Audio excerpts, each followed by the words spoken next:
নমস্কার, আমি রাজু চক্রবর্তী। ভাগবত বেদান্ত ইউটিউব চ্যানেলে আপনাদের সকলকে স্বাগত জানাই। সুপ্রিয় দর্শক বন্ধুরা, আমরা গত ভিডিওতে আপনাদের সামনে তুলে ধরেছিলাম যে ভাগবতম প্রচার আমরা কেন করব। এত ধর্মগ্রন্থ থাকতে ভাগবতমকে কেন সর্বগ্রন্থের সার বলা হচ্ছে। তো এই ভাগবতম প্রচার করতে গেলে প্রথমে যার নাম আসে, যিনি আমাদের সমস্ত আহ পুরাণকে এবং উপপুরাণকে মানুষের সামনে নিয়ে এসেছিলেন, যিনি রচনা করেছিলেন, সেই মহামুনি ব্যাসদেবের কথা। তো আজকে আমরা এই ভাগবত মানে কথা শুরু করতে গেলে ব্যাসদেবের নাম ছাড়া আমরা কিন্তু ভাগবত কথা কিছুতে শুরু করতে পারবো না, কারণ তাকে বাদ দিয়ে হিন্দু ধর্ম নয়। তো আজকে আমরা শ্রী দীপানন্দ অবধূত মহাশয়ের কাছ থেকে আমরা জেনে নেব এই ব্যাসদেবের জীবন কাহিনী ভাগবতের আলো। তো আমরা আমার কথাকে আমি আর বিশেষ দীর্ঘায়িত করব না, শুধু একটি কথাই বলবো, এই চ্যানেলটি আমরা নতুন শুরু করেছি ভাগবত প্রচারের উদ্দেশ্যে। তো অবশ্যই আপনারা আমাদের চ্যানেলটিকে সাবস্ক্রাইব করে আমাদের সঙ্গে থাকুন এবং ভাগবত কথা শ্রবণ করুন ও প্রচার করুন। তো সুপ্রিয় দর্শক বন্ধুরা, আমরা পৌঁছে যাই শ্রী দীপানন্দ অবধূত মহাশয়ের কাছে এবং তার কাছ থেকে আমরা জেনে নিই মহামুনি ব্যাসদেব সম্পর্কে কিছু কথা। নমস্কার, স্বাগত জানাই আপনাকে আমাদের চ্যানেলে। তো হিন্দু ধর্ম বলতে প্রথমেই যেটি মানে যার কথা আমাদের মনে আসে তিনি হলেন মহামুনি ব্যাসদেব। তো তার জীবন কাহিনী যদি আপনি দু এক কথায় আমাদের দর্শকদের সামনে উপস্থাপনা করেন বা তুলে ধরেন। ভাগবতমে ভগবান বেদব্যাস তিনি ভগবানের যে অবতারাদির বর্ণনা করা হচ্ছে তার মধ্যে ব্যাসদেবের কথা বলা হচ্ছে। ব্যাসদেব একজন অবতার। এই সমস্ত অবতারের মধ্যে ব্যাস যে অবতার, এই অবতারের কাছ থেকেই আমরা ভাগবতম গ্রন্থগুলো পাই।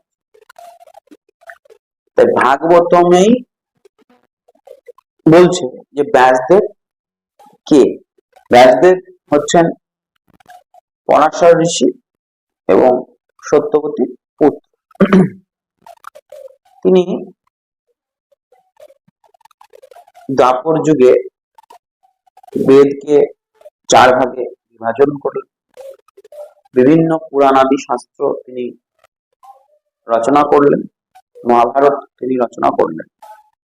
এর উদ্দেশ্য ছিল, ভাগবতমে আছে প্রথম স্কন্ধে 4র্থ অধ্যায়ে, যে স্ত্রী, শূদ্র, পতিত, জাতি এদের বেদাদি অধ্যয়নের অধিকার ছিল না, কারণ তারা ভুল ত্রুটি করে ফেলতো, এরকম একটা ধারণা ছিল। তো তখন তিনি মহাভারত রচনা করলেন, যার মধ্যে বৈদিক যে ধর্ম সেটাকে তিনি বললেন। তারপরে তিনি পুরাণাদি শাস্ত্র রচনা করলেন এবং শিষ্য প্রশিষ্য পরম্পরায় সেগুলো প্রদত্ত হল।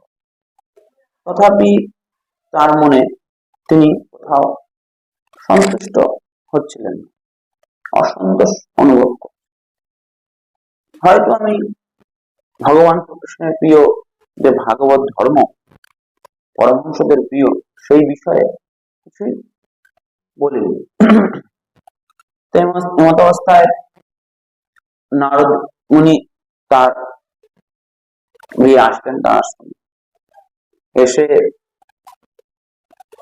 ব্যাসদেবের সঙ্গে কথোপকথন হলো এবং নারদ মুনি তাকে বললেন যে তোমার অসন্তোষ রয়েছে অন্তরে, এরকমটা কেন? তো ব্যাসদেব বললেন যে আমি তো এত কিছু লিখেছি এবং আপনি তো সব জানেন, আমি অসন্তুষ্ট কেন সে বিষয়ে আপনি আমাকে বলুন। তখন নারদ মুনি বললেন যে যে শাস্ত্রাদিতে ভগবান শ্রীকৃষ্ণের গুণকীর্তন হয় না, সেই রকম শাস্ত্র আদি আপনি অনেক রচনা করেছেন, কিন্তু ভগবানের লীলা কীর্তন করার যে শাস্ত্র সেটা আপনি রচনা করেননি, সেই জন্য আপনার মনে এই অবস্থা, এবং আপনি সেই শাস্ত্র রচনা করুন। এবং সেই বিষয়ে বেদব্যাসকে তিনি শিক্ষা দিলেন। নারদ মুনি পূর্ব জন্মে এক ব্রাহ্মণের দাসীর গর্ভে জন্মগ্রহণ করেছিলেন সেই ব্রাহ্মণের কাছ থেকে তিনি ভগবান শ্রীকৃষ্ণের যে লীলা ভাগবত কথা শিক্ষা লাভ করেছিলেন। তার পরবর্তীতে এইখানে আমি একটা প্রশ্ন, সুপ্রিয় দর্শক বন্ধুরা, এই আজকের এপিসোডটি আমাদের মহামুনি বেদব্যাসকে নিয়ে আলোচনা হচ্ছে। বিষয়টি মহামুনি বেদব্যাস বিষয় আছে। তো আমি এখানে একটি প্রশ্ন আপনাকে করতে চাইছি। আজকে আপনি যে এই মুহূর্তে যে কথাটি বললেন যে নারদ মুনির জন্ম হয়েছিল কোন এক দাসীর ঘরে, তো দাসী পুত্রকে আমাদের ধর্মগ্রন্থে এতটা উচ্চ আসন দেওয়া হলো। এখানে ব্যাপারটা বুঝতে হবে, ভাগবতমে এবং ভগবদ গীতায় যে ধর্মটা বলা হচ্ছে, এখানে জন্ম দ্বারা কিছুই নির্ধারণ হয় না। আপনার ভক্তিটা হচ্ছে মূল। ভগবদ গীতার নবম অধ্যায়ে 31-32 নম্বর শ্লোকে আছে, বৈশ্য, শূদ্র, স্ত্রী এবং যারা পাপ জননীয় বলা শব্দ আছে। পাপ জননীয় বলতে মূলত কি বোঝানো হয়? যাদের জন্মের মানে পিতার কানেকশন সঠিকভাবে নেই, এমন বর্ণ সম্পর্ক যারা শাস্ত্রবিধি বহির্ভূত, বা এমন যাদের পিতা মানে পতিতার সন্তান, এই ধরনের ক্যাটাগরি, তারাও যদি ভগবানকে আশ্রয় করে সে জাতি পরম সেও পরম পদ প্রাপ্ত হতে পারে। তো ভাগবতমে আমরা এটা দেখছি যে নারদ মুনির ক্ষেত্রে ওটা দেখছি, সুত গোস্বামীর ক্ষেত্রে দেখছি, সুত গোস্বামীর পিতা রমহর্ষণ মুনি প্রতিলোময বর্ণশঙ্কর, তাকেও ব্রাহ্মণের পদ দেওয়া হয়েছে। নারদ মুনির ক্ষেত্রে আমরা এটা দেখছি। এখানে জাতি বা আপনার একটি প্রচার যেটি করা হয় যে হিন্দু ধর্ম মধ্যে আমাদের হচ্ছে বিভিন্ন বর্ণের ভাগ রয়েছে, শূদ্র বর্ণ বা নিম্ন বর্ণ মানুষদেরকে মানে আমাদের ধর্ম যে ভগবান আরাধনা তার সুযোগ দেওয়া হয়। তো এই ক্ষেত্রে আমরা দেখছি একটি দাসীর পুত্রকে সেখানে আমরা একদম দেব ঋষির আসনে বসানো হচ্ছে। আমি সেই প্রশ্নটি আপনাকে করছিলাম, তাহলে এই যে প্রচারটি হয়, এই প্রচারটির কোনো ভিত্তি নেই, এরা মিথ্যা অপপ্রচার। তো ভাগবতম বললে আমরা এটা প্রথমেই থেকে দেখতে পাবো যে জাতিটা কৃষ্ণ ভক্তের কোন জাতি, কৃষ্ণ ভক্তের নাই জাতি কুলা দিচ্ছে, যেই ভজে সেই বড় অভক্ত ছাড়। তো এখানে জাতির কোনো বিষয়। তো এবং ভাগবতমের যে পথ, কৃষ্ণ ভক্তির পথ, এটার কে যাতে আমরা প্রচার না করতে পারি সেই জন্য এই সমস্ত নানান কথা লোকে প্রচার করে। ভাগবতম তো শুরুই হচ্ছে নারদ মুনি শিক্ষা দিচ্ছেন ব্যাসদেবকে, নারদ মুনি নিজে একজন দাসী পুত্র। তো এখানে জাতির বিষয়। আচ্ছা, তো মূল বিষয় আছে। তো নারদ মুনি সেই ব্রাহ্মণদের কাছ থেকে তিনি শিক্ষা নিয়ে কৃষ্ণ তত্ত্ব তিনি জ্ঞান সেটা তিনি লাভ করেছিলেন এবং তিনি পরম তত্ত্ব সম্বন্ধে অনুভব উপলব্ধি করেছিলেন। সেই বিষয়ে তিনি বেদব্যাসকে শিক্ষা দিলেন এবং বেদব্যাস সেই ভাগবত তত্ত্ব তিনি তার পুত্র সুখদেব গোস্বামীকে প্রদান করেছিলেন। সুখদেব গোস্বামী জন্ম থেকেই তার ভেতরে তীব্র বৈরাগ্য, তিনি কোনদিন জগতের প্রতি আকৃষ্ট ছিলেন না, তার উপনয়নাদি সংস্কার কিছুই হয়নি, তিনি গৃহত্যাগী। তাকে দেখে যে গ্রাম্য নারীরা তারা লজ্জাও পেত না, এটা সুন্দর আছে ভাগবতমে, তারা লজ্জা পেত না, অথচ ব্যাসদেবকে দেখে তারা লজ্জা। তো ব্যাসদেব তাদের এরকম জিজ্ঞেস করছে যে কি ব্যাপার, আমাকে দেখে তোমরা লজ্জা পাচ্ছ, আর আমার ছেলে সুখদেব গোস্বামী নগ্ন হয়ে পড়ে, তোমরা ওকে দেখে লজ্জা পাচ্ছ না? তো তখন ওই নারীরা বললো যে দেখুন, আপনার পুত্রের মধ্যে না স্ত্রী পুরুষ লিঙ্গভেদ ওনার দৃষ্টিতে নেই। তো স্ত্রী আর পুরুষের যে লিঙ্গভেদ, এই যে বৈষম্যটা, এটাই ভাগবতমে নেই। ভাগবতমে এই বৈষম্যের ঊর্ধ্বে।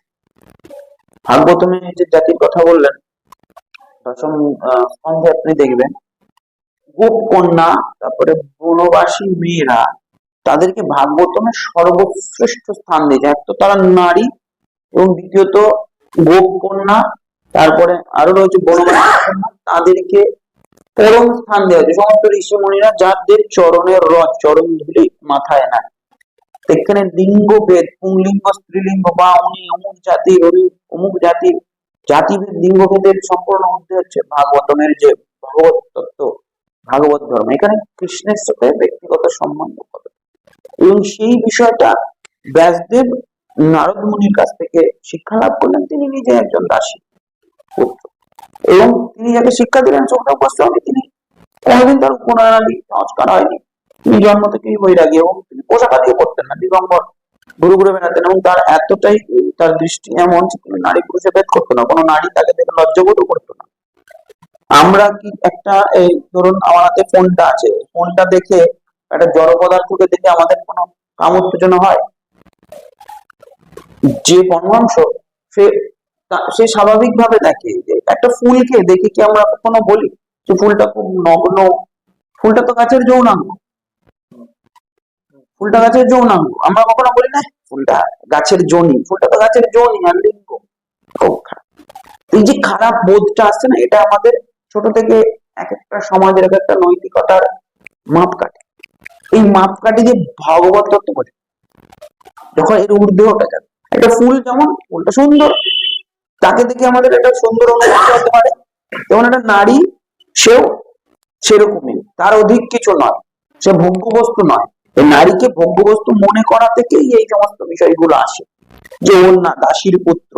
এমনি আরো আছে ভাগবত পরবর্তীতে পিঙ্গলা নামে একজন বেশ্যা, সেই বেশ্যার কথা অবধূত বলছেন যে তার বৈরাগ্য থেকে তিনি শিক্ষা লাভ করছেন। গোপীগণ পিঙ্গলা বেশ্যার কথা, একজন বেশ্যাকে গুরু বলা হয়েছে। আপনি আপনি এখানে দাসীর পুত্র বলছেন, ভাগবতমে একজন বেশ্যার নাম পিঙ্গলা নাম, তাকে অব্দি গুরু বলা। আপনার কর্ম, কর্ম মানে কোন আশ্রমে আছেন, কর্ম বলতে ওইটাই বোঝাচ্ছে, বা কোন জীবনের জাতি, কিচ্ছু ম্যাটার করে না, আপনার অন্তরে কৃষ্ণ ভক্তি জানে। তো এই হলো ভাগবতমের যে ব্যাসদেবের বিষয়। সমস্ত বেদ আদি শাস্ত্র রচনার পর, বেদ পুরাণ ইতিহাস মানে মহাভারত রচনার পর, ব্যাসদেব তিনি অন্তরে পরিতৃপ্তি, পূর্ণতা অনুভব করছেন না। তাই তিনি বলছেন, কিংবা ভাগবতা ধর্মা ন প্রায়ণ, কিংবা ভাগবতা ধর্মা ন প্রায়ণ নিরূপিতাঃ প্রিয়াঃ পরমহংসানাং তএব হি অচ্যুত প্রিয়াঃ। হয়তো আমি ভগবান শ্রীকৃষ্ণের প্রিয় এবং পরমহংসদের প্রিয় ভাগবত ধর্ম বিষয়ে পূর্বে রচিত পুরাণ এবং বেদাদি শাস্ত্রে কিছুই লিখিনি, তাই আমার মনে এই দুরবস্থা। তখন তিনি নারদ মুনির কাছ থেকে ভাগবত ধর্ম শিক্ষা গ্রহণ করে ভাগবতম তিনি রচনা করেন। সুপ্রদর্শক বন্ধুরা, আজকে আপনাদের সামনে যে বিষয়টি তুলে ধরা হলো, মহামুনি ব্যাসদেব এবং ব্যাসদেব কেন ভাগবতম গ্রন্থ রচনা করেছিলেন, কার অনুপ্রেরণায় করেছিলেন, সে বিষয়। তো আমরা আগামী দিনে আসবো, যেই বিষয়টি নিয়ে আপনাদের সামনে আমরা আসবো আগামী দিনে, সেটি হলো সুখদেব গোস্বামীর জীবন কাহিনী। তো আজকের এপিসোড এই পর্যন্তই। আমাদের সঙ্গে থাকুন। কোনো ভুল ত্রুটি হলে অবশ্যই কমেন্ট বক্সে কমেন্ট করে জানান। চ্যানেলটিকে সাবস্ক্রাইব করুন এবং শেয়ার করে আপনাদের আত্মীয় স্বজন, বন্ধু বান্ধব, পরিচিতদের মধ্যে ছড়িয়ে দিন। আজকের মতো এই পর্যন্ত। নমস্কার।